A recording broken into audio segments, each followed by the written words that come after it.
नमः शिवाय। ओम नमः शिवाय। नमस्कार, बहुत बहुत स्वागत है दर्शकों। आज का हमारा विषय है कि कुंडली मिलान का सही तरीका क्या होता है। अब बहुत से व्यक्ति जो हैं जो खुद ही कुंडली मिलान कर लेते हैं, तो वो कंप्यूटर के द्वारा देखकर कुंडली मिलान करते हैं। तो कंप्यूटर के द्वारा जो कुंडली मिलान होता है वो केवल गुणों पर आधारित होता है कि 36 गुण में से कितने गुण मिल रहे हैं। तो कुंडली मिलान का ये तरीका सही नहीं है। यदि केवल गुणों के आधार पर कुंडली का मिलान किया जाए तो वो सर्वथा गलत सिद्ध होता है। कई बार ऐसा भी देखा गया है कि यदि 10 गुण भी मिल रहे हैं तो वैवाहिक जीवन काफ़ी सुखी है, और कई बार 36 में से 30 गुण मिलने के बाद भी वैवाहिक जीवन में तनाव रहता है, वैवाहिक जीवन सुखी नहीं रहता है और डाइवोर्स की भी स्थिति आ जाती है। तो ये आखिर क्यों होता है? अब दर्शकों, कुंडली मिलान का जो सही तरीका है उसमें गुण मिलान जो है वो सबसे बाद में आता है। पूरी कुंडली मिलान का केवल 25% ही गुण मिलान से देखा जाता है। तो कुंडली मिलान का सबसे महत्वपूर्ण बिंदु और जिसको दोनों कुंडलियों में देखना चाहिए वो है आयु, कि जातक की आयु कितनी है। क्योंकि यदि एक की भी आयु कम हुई तो ऐसे विवाह को करना उचित नहीं होगा। और कई बार ये देखा जाता है कि विवाह करने के पश्चात कुछ दिनों बाद किसी एक की मृत्यु हो जाती है, चाहे वो किसी भी कारण से हो, तो वहाँ पर वैवाहिक जीवन में काफ़ी कष्ट का सामना करना पड़ता है। तो इसलिए आयु को देखना दोनों कुंडलियों में बहुत ही आवश्यक है। दूसरा जो महत्वपूर्ण बिंदु है वो है मेंटल और साइकोलॉजिकल बिहेवियर। यहाँ पर चंद्रमा की स्थिति को देखना दोनों कुंडलियों में काफ़ी अधिक आवश्यक होता है, क्योंकि चंद्रमा जो है मानसिक स्वास्थ्य को दिखाता है। तो ये देखना आवश्यक है कि जिनकी कुंडली मिलाई जा रही है उन दोनों कुंडलियों में मानसिक स्वास्थ्य कैसा है, मानसिक रूप से वो कितना स्वस्थ है। उसके बाद जो तीसरा महत्वपूर्ण बिंदु है वो ये देखना आवश्यक है कि किसी भी कुंडली में, दोनों जो कुंडलियां मिलाई जा रही हैं उनमें किसी भी कुंडली में एक से अधिक विवाह का योग तो नहीं है। तो यदि एक से अधिक विवाह का योग बन रहा है तो वहाँ पर ऐसा विवाह करना उचित नहीं होगा। तो इसलिए इसको बहुत ही सूक्ष्मता के साथ देखना आवश्यक है कि इसमें हमको एक्स्ट्रा मैरिटल अफेयर को भी देखना। ज़रूरी नहीं है कि 2 विवाह का ही योग हो, क्योंकि यदि इस प्रकार का कोई योग है तो वहाँ वैवाहिक जीवन में आगे चलकर काफ़ी परेशानियाँ आ सकती हैं और मानसिक रूप से काफ़ी प्रताड़ना का सामना करना पड़ सकता है। तो ऐसा विवाह करना उचित नहीं होगा जिसमें किसी एक कुंडली में एक्स्ट्रा मैरिटल अफेयर का योग बन रहा।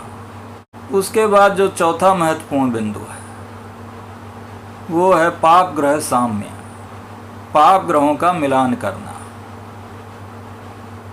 अब जो कुंडली है उसमें विवाह से संबंधित जो महत्वपूर्ण भाव हैं वो हैं दूसरा भाव, चौथा भाव, 7वां भाव, 8वां भाव और 12वां भाव। यदि एक कुंडली में इन भावों में कोई पाप ग्रह बैठा हो, पाप ग्रह में सूर्य, शनि, मंगल और राहु केतु आते हैं, तो उसका मिलान करना आवश्यक है कि दूसरी कुंडली में भी पाप ग्रहों की क्या स्थिति है।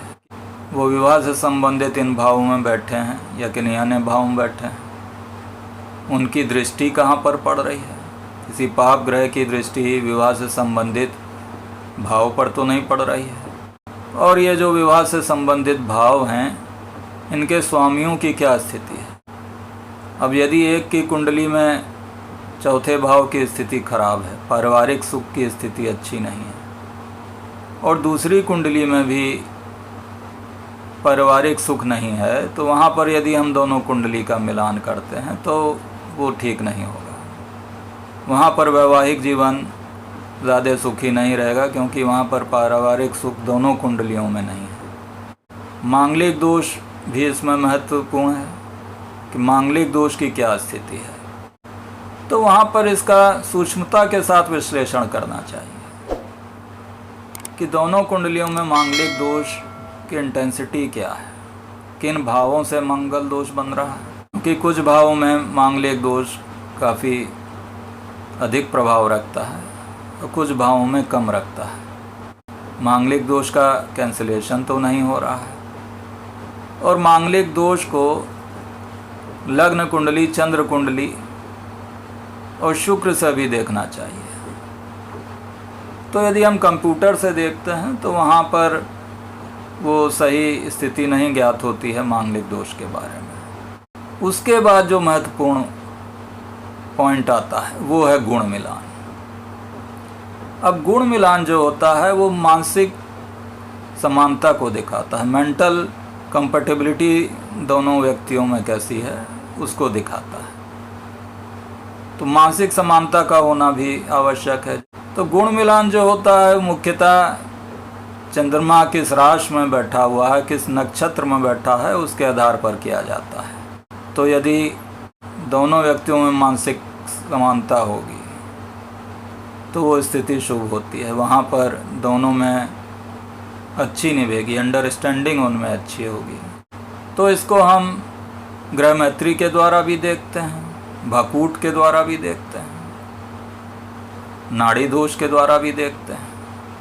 नाड़ी दोष जो है वो मुख्यतः जेनेटिक कंपैटिबिलिटी है, ब्लड से संबंध रखती है और स्वास्थ्य पर इसका काफ़ी असर पड़ता है।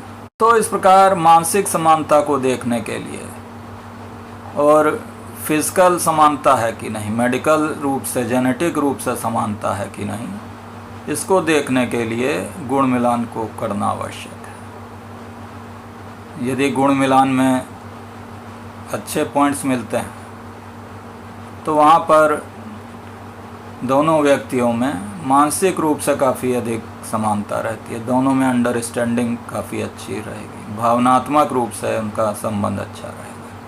तो इस प्रकार दर्शकों, आपने जाना कि कुंडली मिलान के सही तरीके में हमको गुण मिलान तो देखना चाहिए, गुण मिलान करना आवश्यक है, लेकिन उससे भी अधिक महत्वपूर्ण यह है कि कुंडली में जो विवाह से संबंधित मुख्य भाव हैं उनकी क्या स्थिति है, पारिवारिक सुख की क्या स्थिति है, सप्तम भाव की क्या स्थिति है, दूसरा भाव जो कुटुंब का है उसकी क्या स्थिति है, अष्टम भाव जो आयु से संबंधित भाव है उसको देखना आवश्यक है, और 12वां भाव जिसका संबंध शैया सुख से है उसको भी देखना आवश्यक है।